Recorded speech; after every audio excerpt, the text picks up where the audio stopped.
여러분, 우리가 지금 같이 모여가지고 예배를 드리는데요. 우리가 이렇게 예배를 드릴 때 하나님의 말씀에 은혜를 받으려면 무엇을 제일 먼저 1차적으로 우리가 해야 된다고 생각하십니까? 뭐 이런 질문을 드리면 여러 가지 답이 우리 가운데 나오겠지만요. 제가 생각할 때 제일 먼저 우리가 해야 될 게 뭐냐면 내 마음의 상태를 잘 정리하고 정돈하는 이 작업이 필요하다고 생각합니다. 사실 이것은요, 예수님께서 신약에서 끊임없이 우리에게 하신 말씀 아닙니까? 마태복음 13장을 보면 우리에게 너무나 잘 알려진 씨 뿌리는 비유를 통하여 우리가 어떠한 밭이 돼야 됩니까? 돌밭이나 길가, 가시밭이 아니라 좋은 땅, 오토밭이 돼야 된다. 그래서 우리가 하나님의 말씀을 들을 때 우리 마음의 상태가 굉장히 중요하다. 이렇게 이야기를 합니다. 구약의 출애굽기도 마찬가지 아닙니까? 그 애굽의 왕인 바로가요, 하나님만이 하실 수 있는 그 엄청난 기적을 보고 겪었음에도 불구하고 이 바로고요, 그 하나님의 말씀에 결코 승복하지 않습니다. 왜 그런가 봤더니 출애굽기 8장 19절에 보니까 이 말씀이 있는데요. 우리 한번 읽어봅니다. 술객이 바로에게 고하되 이는 하나님의 권능이니이다 하나 바로의 마음이 강팍하게 되어 그들을 듣지 아니하였으니. 여러분, 이 말씀이 어떤 의미인지 다 아시지 않습니까? 우리의 마음의 상태가 강팍하고 완고하고 고집스러우면 하나님의 말씀이 들려도 들리지 않는 거예요. 아무리 하나님의 역사를 보고 들어도요, 내 마음이 강팍하고 정돈되어 있지 않으면 하나님이 주시는 그 은혜는 다 쏟아지는 겁니다. 여러분들도 한두 번은 다 그러신 적이 있으실 것 같은데요. 주일에 아침 준비하고요, 교회로 오기 전에 무슨 이유인지는 모르지만 부부간에 싸움이 있거나 또 아이를 깨우다가 안 일어나니까 그것 때문에 속이 한번 뒤집어져가지고 속 상한 채로 여러분 교회 오신 적 있으시죠? 여러분, 그런 마음의 상태로 예배를 드릴 때 여러분은 예배의 은혜가 되던가요? 적어도 저에게 있어서는요, 한번 내 속이 뒤집어지면요, 그 예배 때 하나님의 말씀이 내 귀에 잘 들리지 않습니다.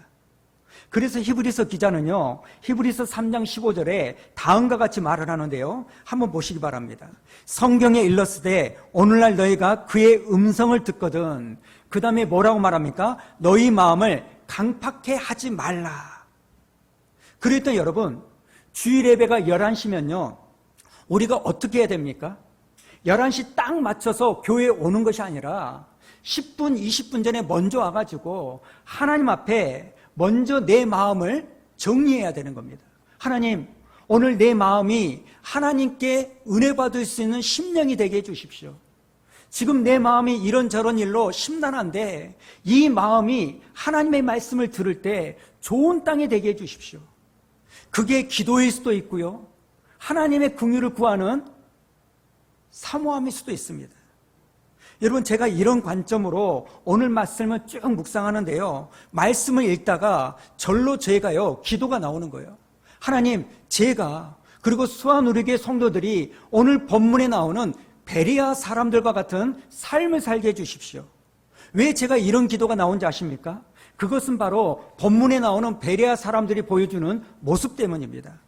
여러분, 지금 데살로니가에서 복음을 전했던 이 바울과 실라가요, 유대인들의 핍박 때문에 더 이상 데살로니가에 있지 못하고 한밤중에 무려 남서쪽 80km에 떨어진 이 베레아로요 피신을 떠납니다.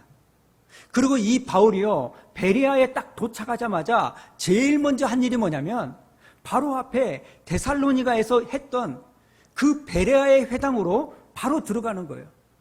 여러분, 이 바울은요 회당에 들어가서 복음을 전하면 무슨 일을 당할지 뻔히 알매도요 베레아에 가서도요 제일 먼저 찾아간 것이 회당입니다. 이런 점을 보면 이 바울은요 좀 독한 구석이 있는 것 같아요. 근데 여러분, 오늘 말씀해 보니까 특이한 게 뭔지 아십니까? 여기 베레아 회당에 들어가서 복음을 전하는데 데살로니가에서 있었던 일과는 전혀 상반된 일이 일어납니다. 그게 뭐냐면 베레아 사람들이요 바울을 핍박하지 않습니다. 오히려 바울이 전한 복음을 받아들이는 거예요. 저는 이 말씀을 보면서요, 제가 얼마나 많은 위로를 받았는지 모릅니다. 어떤 부분이 위로가 됐는지 아십니까? 사실 목회를 하다 보면 데살로니가 유대인들처럼 저를 그렇게 핍박하는 사람은 없습니다만 간혹 가다가 목사인 저를요 힘들게 하시는 분들이 더러 있습니다.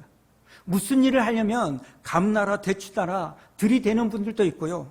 또 무슨 말씀을 드려도 그걸 삐딱하게 듣는 거예요. 그래서 목사가 저렇게 말하는 것은 무슨 다른 의도가 있어서 저렇게 말하는 거야. 여러분, 그런 일이 좀 반복되면요, 저도 사람이니까 지치고 낙심이 되는 거 아닙니까? 그런데 오늘 말씀을 묵상하는데요, 물론 그런 사람들이 더러 있기도 하지만 훨씬 더 많은 분들은 오늘 본문에 나오는 이 베레아 성도들처럼 그런 분들이 더 많다는 거예요. 그래서 제가요 말씀을 묵상하다가 내려놓고 제가 우리 교회 성도님들의 이름을요 쭉 펼쳐서 봤습니다. 봤더니요, 이분도 베레아 교회 성도들 같고, 저분도 베레아 교회 사람인 것 같고, 저 집사님도 베레아 교회 성도님인 것 같고, 이 집사님은 아닌 것 같고, 뭐 이런 생각들이 왔다 갔다 하는데 이게 저에게 큰 위로가 되었습니다. 그리고 또 하나, 제가 눈을 감고 이것을 쭉 상상하는데요, 제 마음에 소망이 생기는 겁니다. 어떤 소망이 생기는지 아십니까? 이게 오늘 우리 시대의 모습과 똑같다는 겁니다. 한편에서는 예수를 믿는 우리들이 잘못 살아서, 저 같은 목사들이 잘못된 삶을 살아서 교회 안에 많은 문제를 일으키고 또 많은 사람들이 교회로부터 등을 돌리는 그런 일이 있지만, 그럼에도 불구하고 이런 상황에서도 여전히 하나님의 말씀을 사모하고 은혜를 갈망하는 많은 성도님들이 있다는 것이 저에게 큰 위로가 되었다는 겁니다. 여러분, 오늘 말씀을 가만히 보면요, 하나님께서 베레아 교회 사람들에 대하여 평가를 내리시는데요. 자, 오늘 본문 11절을 한번 읽어보도록 할까요? 우리 한번 다 같이 읽어봅니다. 베레아에 있는 사람들은 데살로니가에 있는 사람들보다 더 너그러워서 간절한 마음으로 말씀을 받고 이것이 그러한가 하여 날마다 성경을 상고함으로. 지금 하나님께서는 베레아 사람들을 평가하는데 뭐라고 평가합니까? 너그러운 사람들이다, 이렇게 평가합니다. 옛날 성경에 보니까요, 이 너그럽다라는 이 말을 신사적이다 이렇게 말합니다. 여러분, 신사는 어떤 뜻인지 아시죠? 신사숙녀 여러분, 이렇게 말할 때 남자를 가리키는 말이지만 제가 국어사전을 찾아보니까요, 사람됨이나 몸가짐이 점잖고 교양이 있으며 예의 바른 남자를 신사라고 하는 거예요. 그리고 너그럽다는 말을 찾아보니까요, 어떤 뜻이냐, 마음이 넓고 아량이 있다, 이런 뜻이에요. 그러니까 여러분, 지금 베레아 사람들이 너그럽다라고 하나님이 말씀하시는데 이 너그럽다라는 말의 의미는 뭡니까? 베레아 사람들이 신사적인 삶을 살고 있고 또 하나님의 말씀을 들을 때 열린 마음으로, 넓은 마음으로 하나님의 말씀을 받는 인생이었다, 이렇게 말한다는 겁니다. 그래서 제가 오늘 말씀을 쭉 읽다가 보니까요, 오늘 말씀을 보니까 두 부류로 하나님이 나누시는 걸 봅니다. 한 부류는요, 데살로니가 사람들의 부류, 또 한 부류는요, 베레아 사람들의 부류로 하나님이 나누십니다. 데살로니가 사람들은 신사적이지가 않다는 거예요. 너그러운 사람이 아니라는 거예요. 여기에 반해서 베레아 사람들은 뭐라고 말합니까? 신사적이고 넓은 마음으로 너그러운 마음을 가지고 있다는 겁니다. 여러분, 이 구도는요, 서두에 제가 말씀드렸던 씨 뿌리는 비유도 마찬가지 아닙니까? 이 씨 뿌리는 비유를 보면 네 가지 종류의 밭이 나오지만 여러분, 사실은 선명한 두 구도로 나누어집니다. 앞에 나오는 세 가지 밭, 길가, 돌밭, 가시밭은요, 마음이 너그럽지 않은 좁은 데살로니가 사람들의 부류에 속하고요, 그런가 하면 좋은 땅 옥토는요, 베레아 사람들의 부류에 해당되는 것 아닙니까? 그렇기 때문에 여러분, 오늘 우리는요, 하나님 앞에서 어떠한 삶을 살아야 됩니까? 너는 참 너그러운 베레아 사람들이야, 너는 참 신사적인 베레아 사람 같아, 이런 평가를 받아야 될 줄로 믿습니다. 자, 그렇다면 여러분, 우리가 어떻게 해야 데살로니가 사람들의 평가를 받지 않고 베레아 사람들과 같은 평가를 받을 수 있을까요? 먼저 여러분, 우리는요, 데살로니가 사람들이 가지고 있는 태도를 버려야 됩니다. 자, 5절을 한번 읽어보도록 할까요? 5절 시작. 그러나 유대인들은 시기하여 저자와 어떤 불량한 사람을 데리고 때를 지어 성을 소동하게 하여 야손의 집에 침입하여 그들 백성에게 끌어내리고 찾아갔으나. 여러분, 여기에서요, 데살로니가 사람들이 가지고 있는 이 특징이 뭡니까? 시기심이에요.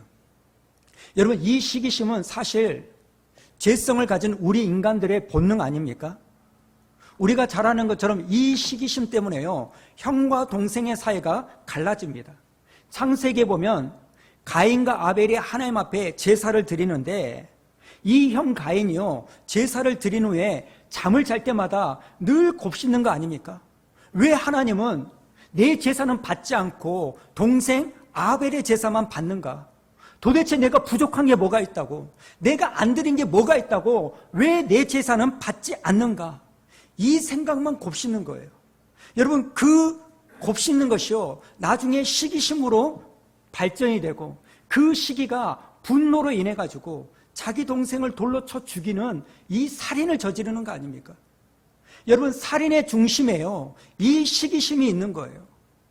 여러분, 이것은요, 사울과 다윗의 관계도 마찬가지 아닙니까? 오죽 사울이요, 다윗을 사랑하고 아꼈으면 자기 딸을 아내로 다윗에게 줬겠습니까? 그런데 어쩌다가 장인과 사이사이가요, 서로 죽이지 못하는 원수지간으로 변질되어 버렸습니까? 원인은 딱 하나예요. 길거리에서 노래를 부르던 한 여인들의 노래 한 구절 때문에 그 좋은 관계가요, 시기심 때문에 죽여야만이 되는 그 관계로 바뀌는 거예요. 사울이 죽인 자는 천천히요, 다윗이 죽인 자는 만만이라는 이 노래 한 구절 때문에 사울이 시기심이 생겨가지고 견딜 수 없는 거 아닙니까? 사랑하는 성도 여러분, 이 시기심은요, 가인만의 문제가 아닙니다. 이 시기심은요, 사울만의 문제가 아닙니다. 이것은 오늘 저와 여러분 모두의 문제입니다.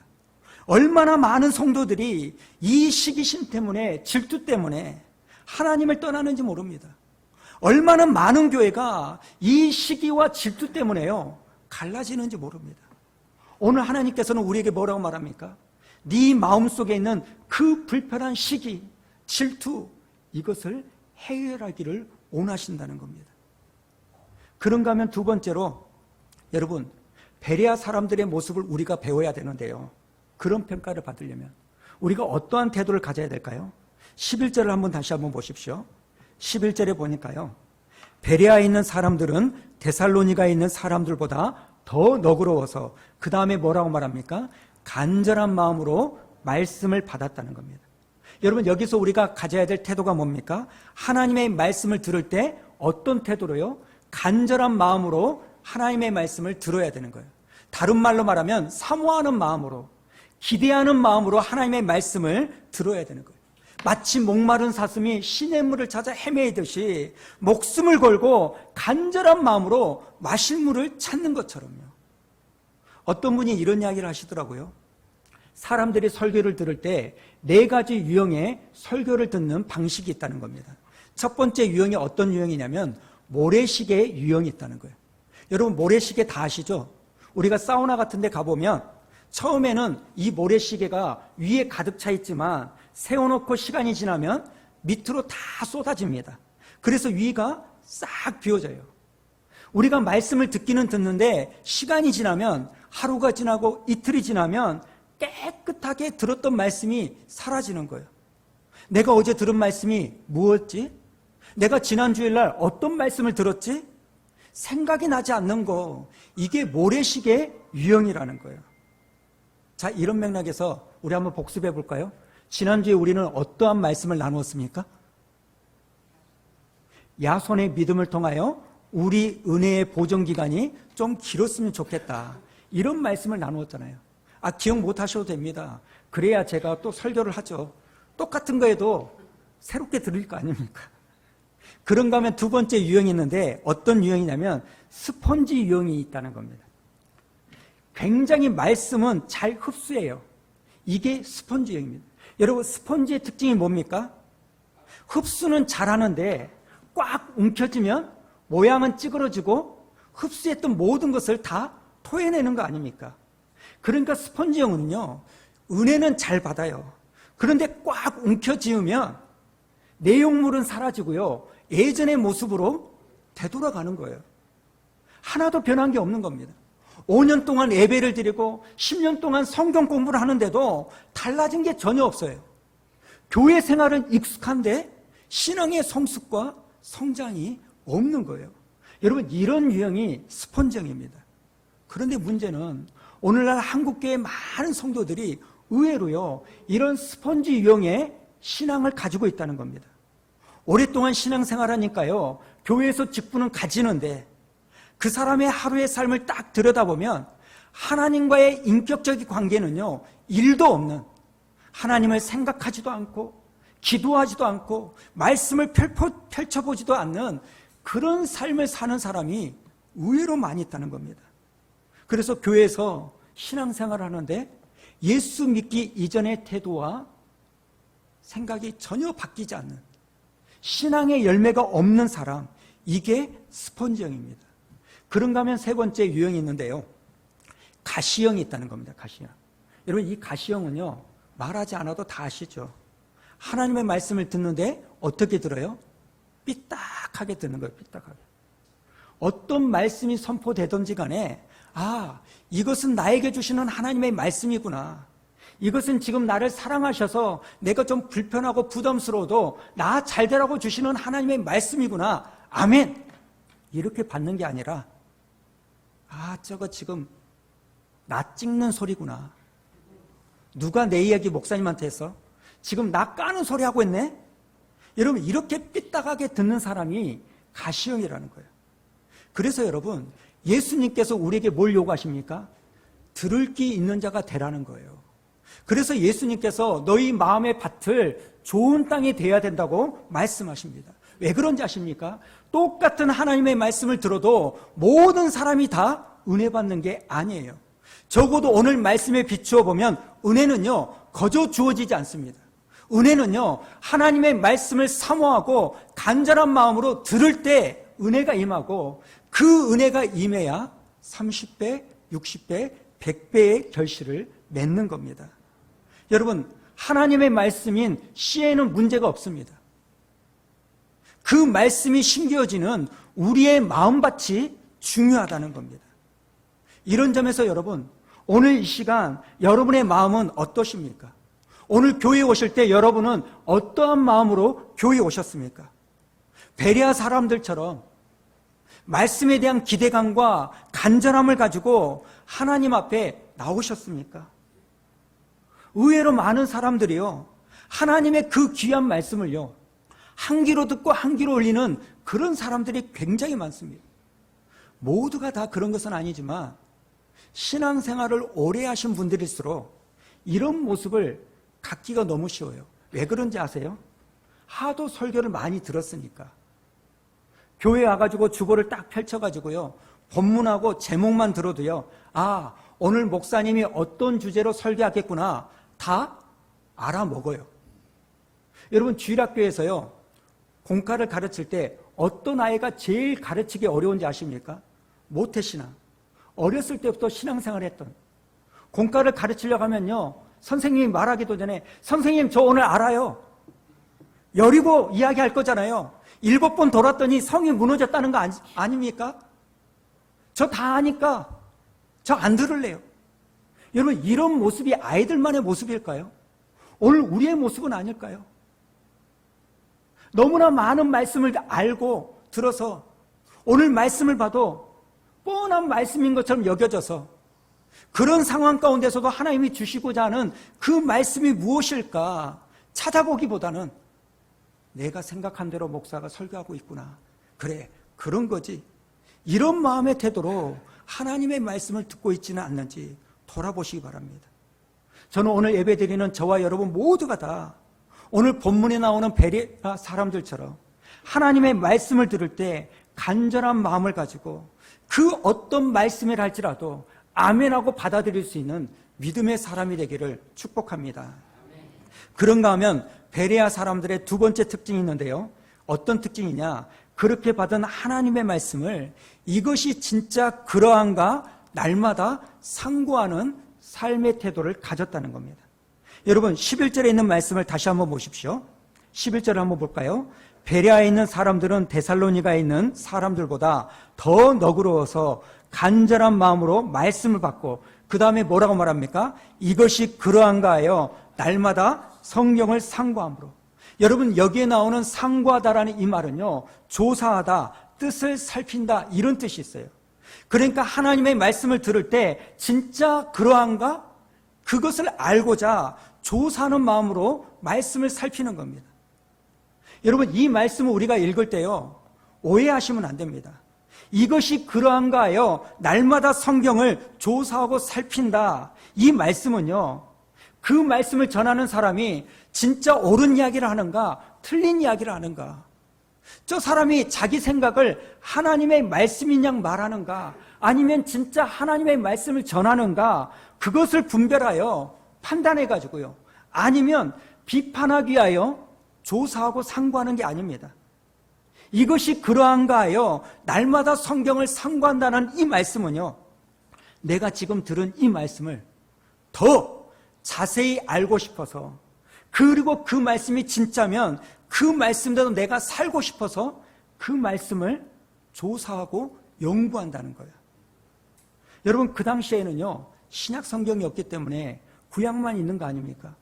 바울이 전한 예수가 진짜 그리스도인지 구약의 말씀을 가지고 살펴본 다음에 정말 그 말씀대로 예수가 그리스도면 내가 예수를 믿고 예수님의 말씀대로 살겠다라는 그 의도를 가지고 들은 말씀을 검토하고 조사한다는 거예요. 여러분 우리는요, 소를 잘 알죠? 여러분 소가요, 먹이인 풀을 먹을 때 그 풀을 한 번만 먹고 끝내버립니까? 아니죠. 소는 한 번 먹은 것을 다시 토해가지고 되새김질합니다. 오늘 말씀에 나오는 상고하다라는 의미가 이겁니다. 여러분 소가 한 번 먹은 것을요, 다시 끄집어내가지고 되새김질해서 그것을 자기의 영양분으로 삼는 것처럼 오늘 우리가 들은 이 말씀을 여기서 듣는 것으로 끝내는 것이 아니라 집에 가서, 직장에 가서 그 들은 말씀을 다시 끄집어내가지고 어제 들은 내 말씀의 의미가 뭘까? 아, 이런 의도가 있구나. 그럼 이런 말씀대로 살기 위해서는 내가 어떻게 해야 될까? 여러분 이렇게 말씀의 되새김질을 하는 것이 상고한다는 거예요. 그러니까 여러분 소화가 잘 되는 거예요. 여러분 왜 말씀을 들어도 우리가 소화가 안 되고요, 더부룩하고 불편한지 아십니까? 하나님의 말씀을 들을 때 이것이 나에게 어떤 의미로 하나님이 주시는 말씀일까, 이걸 생각하지 않고요, 그냥 들었던 그 말씀을 감정적으로 가지고 있는 것을요, 집에 가서 가지고 있으니까 이게 나에게 주신 말씀이 아니니까요, 소화가 안 되고 불편한 거예요. 사랑하는 성도 여러분, 오늘 말씀에 비추어 보면 저와 여러분은 어떤 부류의 사람들입니까? 시기심이 가득하여 말씀을 거절하는 데살로니가 사람들입니까? 아니면 이 베레아 사람들과 같은 모습을 가지고 있습니까? 오늘 시간 곰곰이 내 자신을 돌아보는 여러분 되시기 바랍니다. 근데 여러분, 오늘 우리가 데살로니가 사람의 모습이 아니라 베레아 사람들의 모습을 우리가 가지면, 우리가 하나님이 주시는 그 말씀을 잘 수용해서 그 말씀의 되새김질을 해가지고 내 삶에 적용하는 이 모습을 가지면요, 하나님께서 우리에게 복을 주십니다. 그게 13절 이하에 나오는데요, 하나님이 주시는 복이 무엇인지 아십니까?